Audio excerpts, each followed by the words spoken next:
नमस्कार। केबे भाविचंती कि ई जो दुनिया को बदलैबार कथा आमे सबुबेले कहू तार शक्ति प्रकृतरे कोटी थाए। आज आमे पंडित श्रीराम शर्मा आचार्यंक लिखित पुस्तक हम बदले तो युग बदलेर गभीर दर्शन भीतर को जिबा, जार सीधा सड़क अर्थ रुचि आमे बदलिले जुग बदलिबो। अच्छा, तेबे एही शक्तिशाली विचार को आहुरी भल भाबरे बुझिबा पई आसंतु एहाकु 6टी भागरे देखिबा। आमे दुनियारो ए जो दुख कष्ट अछि तार कारणरो आरंभ करी एक एमिति समाधान पर्यंत जिबा जहा प्रकृतरे आम निज भितरे ही लुचि रहिछि। तेबे आम यात्रार प्रथम पादरे सबुठु बड़ प्रश्न होउछि आम चारिपाखरे एते दुख एते अशांति काहेकि। देखंतु एही पुस्तक एकदम अलगा दृष्टिकोण दउछि। एहा कहूछि जे एसबु किछि हठात हेउनि, बरं एहा पछरे एक बहुत बड़ ब्रह्मांडीय उद्देश्य लुचि रहिछि। एही दर्शन अनुसारे एई जो अशांति आमे देखुछो ताहा प्रकृतरे एक दैवी अनुशासन। भावी देखंतु जणे शिक्षक जेमिति अबाध्य छात्रंकु बाटुको आनिबा पई टिके कठोर हुअंती किंबा जणे बापा मा निज पिलार भल पई ताकु शासन करंती, बास ब्रह्मांडीय स्तररे भी ठीक सेमिति किछि हेउ। पुस्तकरे ए कथा पूरा स्पष्ट भावे कुहा जाइछि जे जेतेबेले बुझेइबा किंबा प्रेमरे कहिबा काम करेनी सेतेबेले कठोर अनुशासन ही दरकार पड़े। आउ एहा केवल मनीष समाजर कथा नुहे, बरं समग्र सृष्टिर नियम। जेमिति भगवान श्रीकृष्ण सबु प्रकारर शांति प्रस्ताव विफल हेबा परे ही तो महाभारत युद्धर रास्ता बाछिथिले। तेबे एहार मूल कथा हेला आजिर जुगर दुख कष्ट गोटे शुद्धिकारी निया भଳି, आउ एहार उद्देश्य हेउछि मानवता भितरे थिबा सबु महिला को जाଳି देई तार प्रकृत खांटी सुना भଳି स्वरूपकु बाहरकु आनिबा। एबे आसंतु पापर धारणा को टिके अलगा दृष्टिरे देखिबा। एही पुस्तक अनुसारे पाप केवल भूल काम करिबा नुहे, बरं किछि न करिबा भी गोटे बहुत बड़ पाप होई पारे। एठारे गोटे बहुत गभीर कथा लुचि रहिछि। ताहा हेला भल मंदर लढेरे चुपचाप बसी देखिबार कोनोसी विकल्प नाही। एही पुस्तक जोर देई कहूछि जे समाज आम समस्तंक ठारु सक्रिय भागीदारी चाहे।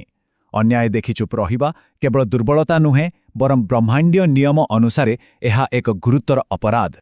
आउ एइथिपाई तो कुहा जाए गहम सहित घुण मध्य पेशी होई जाए।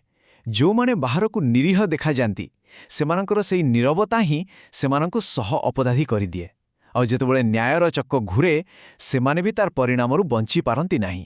ताहेले ए जो संघर्ष एहा प्रकृतिरे काहा भितर हुए, एहाकु बुझिबा पई पुस्तकटी मानव स्वभावकु मुख्यतः दुईटी बाटरे देखैछि, जहा 3 प्रकारर लोकंको ठारु तयारी हुए। प्रथमे आसंती नर पशु।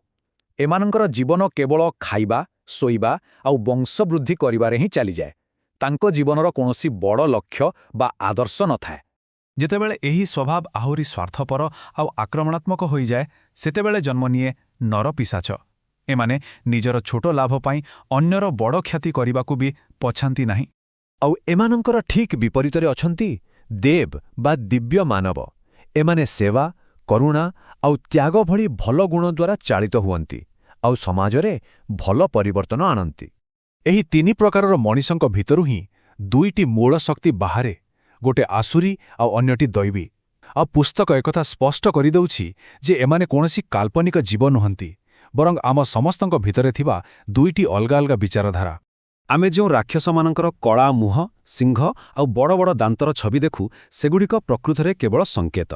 कला मुहर अर्थ हेला पाप आउ कलंकरे भरा जीवन। बड़ दांतर अर्थ हेला असरंती लोभ आउ सिंहर अर्थ हेला अन्यकु कष्ट देवार निष्ठुर प्रवृत्ति। बाहर चेहरा नुहे, बरं एही गुण गुड़िक ही जनक आसुरी बनाए।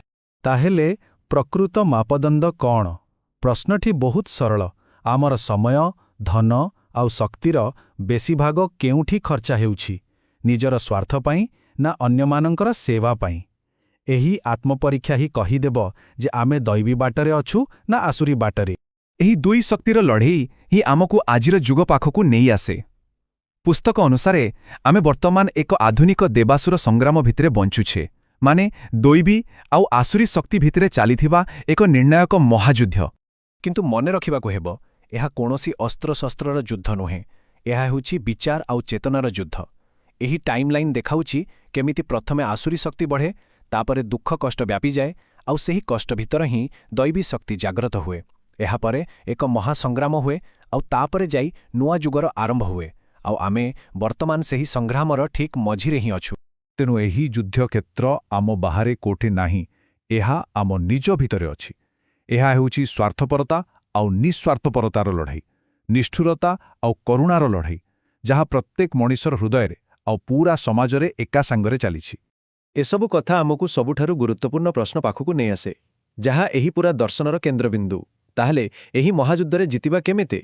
ଯେତେବେଳେ ସମସ୍ୟାଗୁଡ଼ିକ ଏତେ ବଡ଼ ଲାଗେ, ସ୍ୱାଭାବିକ ଭାବେ ମନକୁ ଆସେ ଯେ ଜଣେ ଲୋକର ଚେଷ୍ଟା କ'ଣ ବା କରିପାରିବ। କିନ୍ତୁ ଜାଣିଛନ୍ତି, ଏହାର ଉତ୍ତର ଆଶ୍ଚର୍ଯ୍ୟଜନକ ଭାବେ ବହୁତ ସରଳ ଆଉ ଶକ୍ତିଶାଳୀ। ଜିତିବାର ରାସ୍ତା ବାହାରର ଅନ୍ଧାର ସହ ଲଢ଼ିବା ନୁହେଁ, ବରଂ ନିଜ ଭିତରର ଆଲୁଅକୁ ଜଳେଇବା। ନିଜ ଭିତରର ଦିବ୍ୟତାକୁ ଜାଗ୍ରତ କରି, ପଶୁଭଳି ପ୍ରବୃତ୍ତିକୁ ଛାଡ଼ି ଆଉ ନିଃସ୍ୱାର୍ଥ ସେବାର ବାଟ ଧରିଲେ ହିଁ ଏହି ଯୁଦ୍ଧ ଜିତାଯାଇପାରିବ। ଏହି କଥାଟିକୁ ସବୁବେଳେ ମନେ ରଖିବା ଦରକାର। ଅନ୍ଧାରର ନିଜର କୌଣସି ପରିଚୟ ନାହିଁ, ଏହା କେବଳ ଆଲୋକର ଅଭାବ। ସୂର୍ଯ୍ୟ ଉଇଲେ ରାତି ଯେମିତି ଆପେ ଆପେ ଚାଲିଯାଏ, ଠିକ୍ ସେମିତି ଯେତେବେଳେ ବହୁତ ଲୋକ ନିଜ ଭିତରେ ଦିବ୍ୟତାର ଆଲୋକ ଜାଳିବେ, ଆସୁରୀ ଯୁଗର ଅନ୍ଧକାର ଆପେ ଆପେ ଦୂର ହୋଇଯିବ। ଆଉ ଏହା ହିଁ ହେଉଛି ଏହି ସମ୍ପୂର୍ଣ୍ଣ ଆଲୋଚନାର ସାର। ଏକ ସୁନ୍ଦର ନୂଆ ଯୁଗର ଚାବି କୌଣସି ସରକାର କିମ୍ବା ବଡ଼ ସଂସ୍ଥା ପାଖରେ ନାହିଁ। ଏହା ଆମ ପ୍ରତ୍ୟେକଙ୍କ ହାତରେ ଅଛି। ଆମର ସେହି ସଂକଳ୍ପରେ ଅଛି, ଯେଉଁଠି ଆମେ ନିଜକୁ ବଦଳାଇବା ପାଇଁ ପ୍ରସ୍ତୁତ ହେବା। କାରଣ ଯେତେବେଳେ ଆମେ ବଦଳିବା, ସେତେବେଳେ ହିଁ ଯୁଗ ବଦଳିବ।